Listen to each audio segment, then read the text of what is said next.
زيدي دخلي انت ما تعرفي ديري الكيكه. سربي يلا زيدي. باش كندخلوا الكوزينه كنلبسوا الطابليه وكنجمعوا شعرنا. اول حاجه نجيبوا لو بول. دابا فقسي البيض.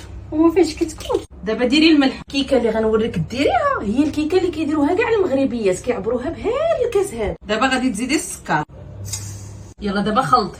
وعطينا الميكسور. واش حنا تعلمنا بالميكسور؟ خلطي سربي خلطي. واحد النقطه. دابا غنزيد لك الياغورت.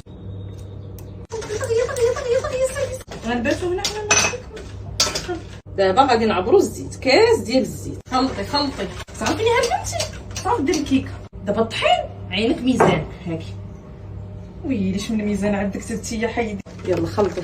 شوفي الناس البروفيسيونيل كيفاش كيخدموا، شوفي كيفاش كيكبوا. شوف دابا باش تجينا الكيكه مفشفشه غنديروا ليها الخل. باش ما تلصقش لك الكيكه في المول خصك ضروري دهنيه بالزيت. يلا ديري الدقيق، ديري بيدك نرشي مزيان المول. غتطلعي الفوق وغتهبطي لتحت. فوق زيدي. شي الكيكه كلها السر ديالها هو الفران. خاص يكون عندك شي فران اللي زوين. غنطيبوا الكيكه ديالنا من الفوق ومن التحت على 150 درجه. حطيه.